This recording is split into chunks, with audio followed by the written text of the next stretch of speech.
Franchise Sports Media! What's going on, fight fans? Thank you guys for tuning in to a new episode of the main event right here on Franchise Sports Media. I'm your host, as always, Kalani Lua, and man, oh man, are we in for a treat. The Windy City is going to bring it this weekend. UFC 319 in Chicago, Illinois. Chi-Town, stand up. We are going to be checking out the Middleweight Championship on the line. Dricus Du Plessis, DDP, putting his title on the line against the Wolf himself, Khamzat Chimaev. These two are going at it in the UFC. Both fighters are undefeated, so somebody's O has got to go. DDP coming in with a 23-2 record. Fairly impressive. 9-0 in the UFC. He has ran through the likes of guys. He's taking on Sean Strickland, Izzy Adesanya. Man, that one was tough. Robert Whitaker, Derek Brunson, Darren Till, Brad Tavares. You name it, he's done it, and he's made it look easy while he's out there. His opponent, the man standing across from him, though, the Wolf. Ooh, he's kind of made it look easy as well. He's gone through the likes of Robert Whitaker. Not even a rear naked choke, just a neck crank. Damn near rearrange his whole teeth. Whole real. Come on, Usman. I thought Usman won, but it was short notice fight. But still, he won. Kevin Holland. Okay. He's 8.5 pounds over that. And it was a last second mix around, but he got the victory. Gilbert Burns won the decision with that first time he went there. But before that, you look at Lean, Merchant, McKee, Phillips. This man had 3-4 fights in the UFC, and he didn't even take a punch. He took one significant strike. He had two where he didn't even get hit. So, Khamzat Chimaev has definitely been on a tear in the UFC. Now, he's had some hiccups along the way with injuries and visa issues, especially in this day and age. But, nonetheless, he has shown time and time again, whether he makes weight or he doesn't, when he steps in that octagon, it's just a matter of when. The Wolf is on the prowl. He is on the hunt. But he's at a steep hill to climb, and he's taking on the champion who has shown, despite the naysayers, despite the people who don't like him, despite the people who don't root for him, despite those who think his opponents are better, he always finds a way to come out on top and see his hand raised. And still, what's interesting about this particular matchup in DDP versus Chimaev, they both have such unique fighting styles. How are you supposed to prepare for it? So let me get this right. Both of these guys got cardio for days. We've seen when Khamzat Chimaev, he stepped up his cardio game and his training this time. He can probably fight for 50 rounds. Dricus Du Plessis, we've seen him in 5-round wars, and at the end says, "Thank you, sir. Can I have more?" Like, dude, are you 25 minutes? That's not enough? Okay. So we got the cardio. Both of them, check. What about strength, right? Well, Khamzat Chimaev, like I said, he had a neck crank on Robert Whitaker, and we all know the Reaper is tough as a $2 steak. He tapped out immediately and had his whole bottom row of teeth almost rearranged because that's how tight of a grip Khamzat has. We've also seen him when he's wrestling. I mean, he's carrying guys across the ring talking about, feed me everybody. Okay, you're just carrying another grown man across the cage? Sure. Dricus Du Plessis, I mean, that dude, he's huge. I don't know how he makes 185. He must cut off a leg to make it. When you see him standing next to other middleweights, he stood next to Michael Bisping. We all know the count is not a small dude. He looked like the little brother of DDP when he was out there. I was like, hey, bud, hey, little guy. So they both have massive strength to them. Okay, what about fighting style? Like where's this fight going to go? Well, Khamzat Chimaev, we know, is a grappler by trade. He's going to come in, looking to shoot, take it to the ground, utilize his top game and his ground and pound to go ahead and inflict his will, look for submission, or just beat your man down. Dricus Du Plessis really don't get taken down, though. Now, granted, when you take on the likes of Robert Whitaker, Izzy Adesanya, and Sean Strickland, it's not going to be a lot of takedowns thrown your way. But the times we have seen you take on guys that want to take you down, a.k.a. Derek Brunson, no bueno. So now, can Khamzat be the one to not only take down the champ, but able to hold him down, keep him down? You guys remember back in the day, Chuck Liddell, who has a wrestling background unlike DDP, but it was hard to take the Iceman down. But if you ever took him down, he popped right back up. I mean, it was almost like a spring was on his hip or something. Every time, pops right back up. You're like, dude, come on, man. I'm trying to get a submission here. Nope. So Can that happen? If it does, whoo, that is going to be something to see. But let's say the fight goes standing.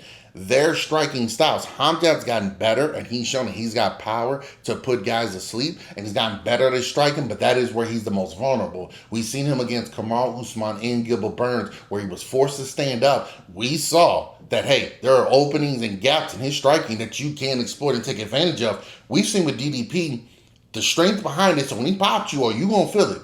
But also, he's got one of the most unique, unorthodox styles in doing it. I mean, one time I seen him throw a kick and a punch at the same time.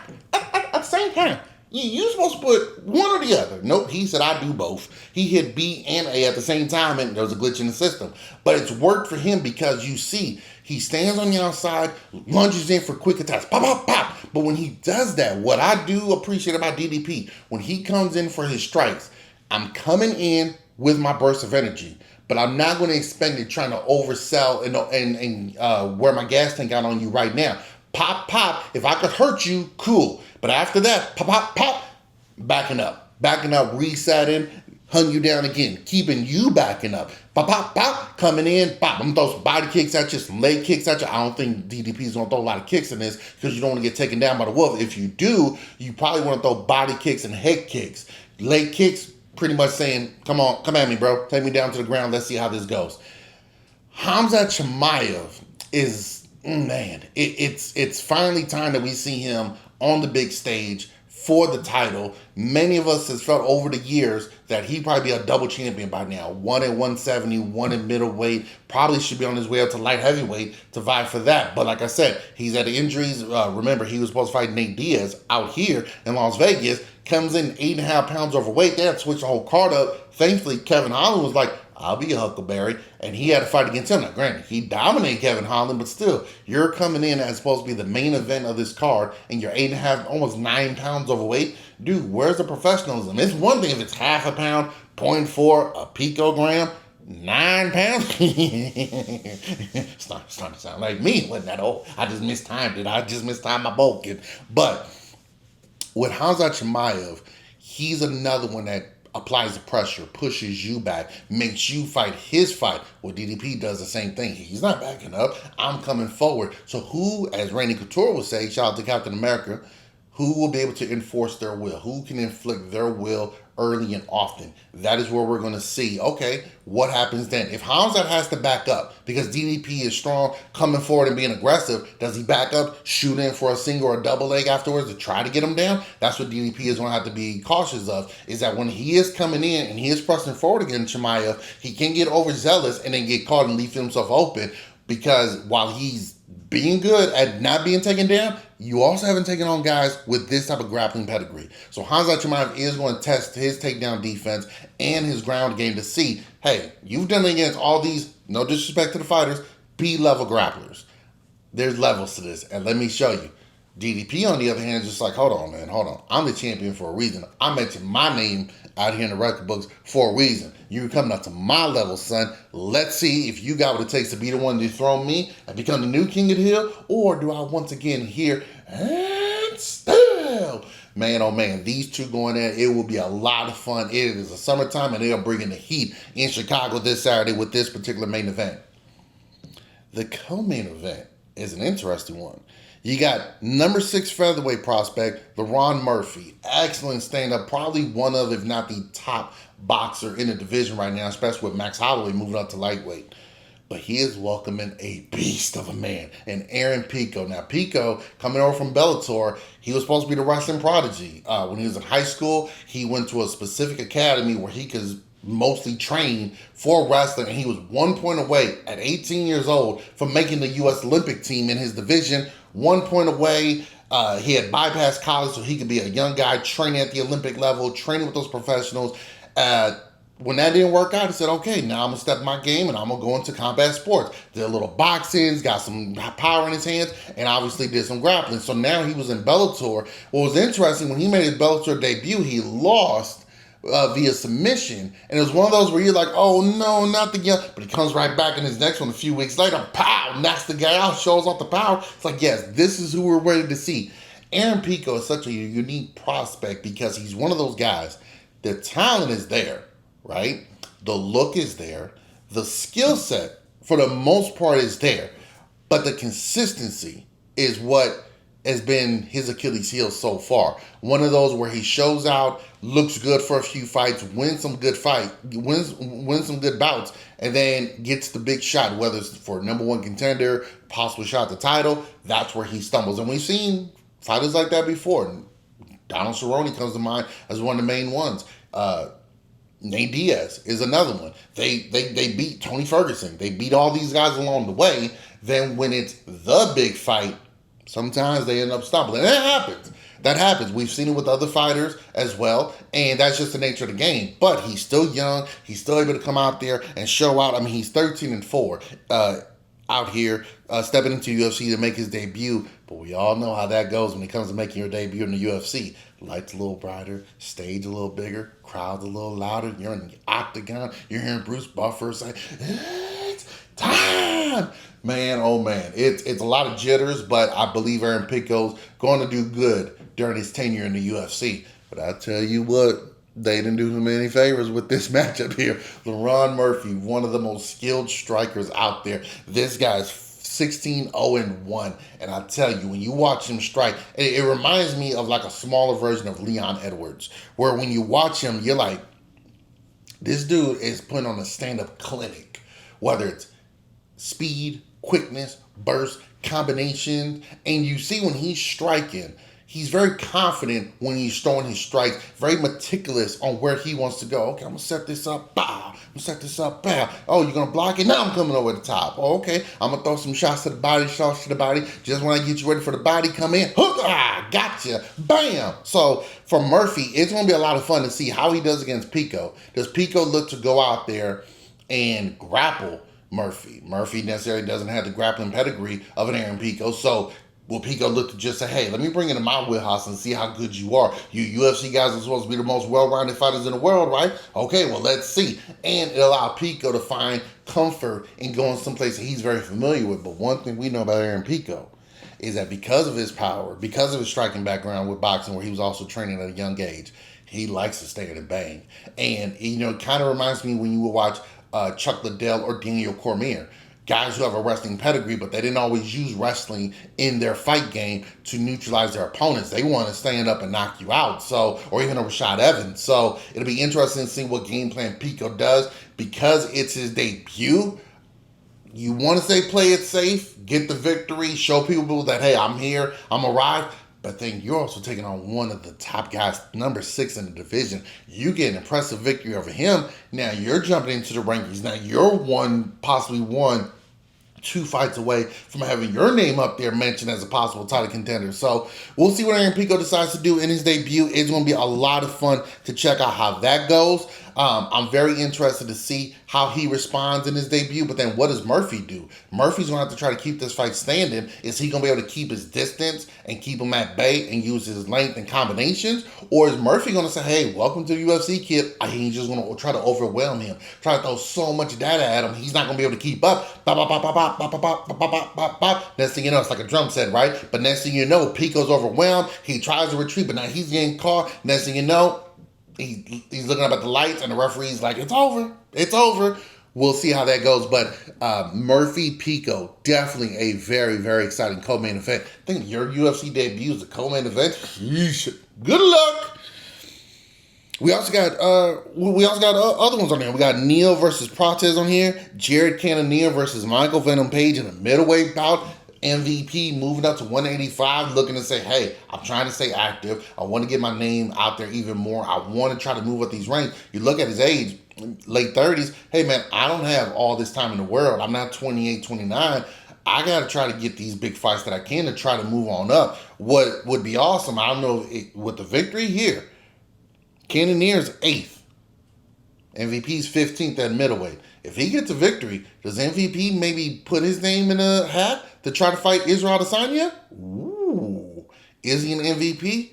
Be kind of fun. I'd like to see it. And for Izzy, it'll give him a worthy opponent with name value, but it doesn't give him somebody that's in the top 5 of the division. So it allows him to say, okay, let me go out here and see if I can still hang out in this division injuries and age and everything else, maybe I was just in a funk, and now just a whirlwind of all this coming on. Let's see how I do against someone like MVP. But first, MVP's got to get past Cannonier, and Cannonier is no joke. The former heavyweight moving all the way down to 185. I tell you, man, gives me inspiration. And one day it might be me. But he's no joke either. He's got power. He's able to go out there and show, hey man, if I throw these bombs at you, you better get in that safety pit and go ahead and duck, because it is not going to be pretty. One thing about Cannonier, though, he's shown that sometimes in big fights, in big moments, he necessarily holds back. He doesn't pull the trigger as much as he should, and I think that's what's really kept him from constantly being a mainstay figure in the top of the division class. Because there was a moment where he was on a nice streak beating people up, but then you kind of saw against some of the top tier guys in that division that maybe he's just not up there. I think talent-wise he is, but as we've seen over the years, there are just some fighters that when the lights are bright, the stage is big, and your name is on the marquee, or your opponent has a big name, they had a big resume, man, oh man, it is tough to go out there and be able to put on a show and fight how you're supposed to. Can Cannonier overcome that against MVP, or will MVP be too much to dethrone or devenom, I should say? Stay tuned and watch. We also got Tim Elliott. He's going to be taking on Kai Asakura, who's making his second run in the UFC. He lost his debut, but he's coming back, and again, he lost his debut to the champion Pantoja. That's not bad. But now he gets a chance to go out there and rectify his showing on why he was such a big name and so much hype was behind him coming to the UFC. So UFC 319, man, it doesn't have eight title fights on the card. Doesn't have 27 former champions on it. But I tell you, it's a good fight card right here. It's going to be a lot of fun. It's going to be entertaining. And it is going to be one of those where you say, hey, man, fireworks are indeed going to be on display. Speaking of fireworks on display, exciting things to come. UFC struck a deal. January 2026, they are moving to Paramount Plus and CBS. Yeah! That is going to be a lot of fun. The UFC finally is moving to now. What they're saying right now is by 4 or 5 events are going to be on CBS. Big number ones, not just fight nights, but the big, the 319s, the 320s. So it makes me wonder, okay, do they try to do an old school pro wrestling model, right? Give us one of your big cards early in the year. We know the UFC likes to put on a big card in January and March. Do they do one of those? And then they come back around again for another one maybe in May or April, depending who's available. But International Fight Week card, end of June, early July. We know they got the New York card that they do in November, the Las Vegas one at the end of the year in December. So those are some major ones as well. But if you got Paramount Plus, I do. If you got that, you get all access to all of it. The fight nights, the UFCs, the Dana White Contender Series. It's going to be so much fun. It's interesting to see these programs now moving to the streaming services. WWE moving to Netflix. Everyone thought because of TKO having hands in both UFC and WWE, that's where UFC would go. Maybe they were using Netflix as a negotiating tool to try to get some more money out of them. But Raw's on there, and it's been a lot of fun to check it out on Netflix. And then you see now they're going. UFC's going to Paramount Plus, getting rid of the pay-per-view model. Now Dana White recently was saying the pay-per-views aren't dead, and I think he's trying to keep that open for any major ones that he has, big ones. But again, it's still early on. But who knows? Who knows? Maybe they try to say, hey, listen, when we try to maybe bring back a Conor McGregor, possibly bring back a John Jones. Remember, they were supposed to do a White House card next year. Maybe they'll try to save it for those specific ones where they do a pay-per-view, or they're just trying to squeeze the last handful of pay-per-views out while they can, knowing that this is the end. Let's try to get as much as we possibly can in our hands and put it in our pockets. But yeah, it is, a $9 billion deal that they signed? Man, if only the fighters had a fighters union, they could have got a cut of that. But they choose not to do it. Fighters choose not to come together for the same cause that they can all benefit from. But nonetheless, it is what it is. No union. Hey, things like this happens and you don't get a piece of the pie. But it's gonna be a lot of fun. It's gonna be like old school boxing where you used to watch, CBS Sports, ABC Sports, NBC Sports, etc., where you get to see these big cards now, these big fights, these athletes now on these platforms that are going to be readily available to us. So it's going to be extremely fun watching it go forward. UFC does a great job with production, great job of putting on the show, and now you're putting it in places where people can find it, and you're not paying extra for it. You're not paying $80 to see this particular card. The one thing I would say was bad with their ESPN deal was obviously ESPN wanting the fighters not to have their own promotions on the short, taking away their identity. I mean, we all know Chuck Liddell wears the Iceman blue shorts. T. Ortiz wears the flames on his shorts. Anderson Silva with the black and yellow shorts. Well, now you get ESPN, and no, gotta get rid of all that. Gotta look like a uniform, gotta look like a team, which is weird because boxing doesn't have to do that. But I digress. And then you look at the fact that ESPN wanted so many fight cards throughout the year that we were getting cards that were a bit watered down. And again, this is no disrespect to the fighters on those cards. They got to do what they got to do. But if you're asking me to spend money and time investing in something and watching it, I got to at least know something about these guys. Now, you guys can always come here to the main event on Franchise Sports Media if you want to get the rundown or the recap of it. But it's one of those where you're like, if I'm a casual fan, it's hard to keep up with this. So now, okay, if I got Paramount, which, given their run, Tulsa Kings, Landman, Mission Impossible, Lioness, they got a great plethora of movies and shows on there. Yeah, get it. And it's only $12.99 a month with the UFC deal. I could work with that. Now you throw that in. Now you're throwing some cards on CBS. Hey, we're in the money now. So it's a new era. You got to adjust and roll with it as it comes along. But it's going to be fun. It's going to be interesting. And it's going to be a lot more accessible, which is always good. Outside of that, guys, that's really it. That's all that's going on now. Obviously, we got the Canelo Crawford card coming up in September. We're only a couple of weeks away, right? We got the UFC card coming up here, so I was going to do a recap of it for next week's episode. Boxing, outside of Canelo one, there's not a lot of headline news out there right now. The Tank Davis fight that we thought we were going to get this month, no bueno. Does he retire? Does he retire for a little bit, then come back? Does he try to clear his head and get rid of some things in his personal life, deal with some demons, deal with some issues, and then move forward from there? We shall see. But either way, it is going to be a lot of fun, and cannot wait to bring it to you guys right here on the main event. So be sure to like, share, and subscribe, and tune in every week for the main event right here on Franchise Sports Media. Thank you guys for tuning in. I'm your host, Klein Lua. Until next time, fight fans. Peace.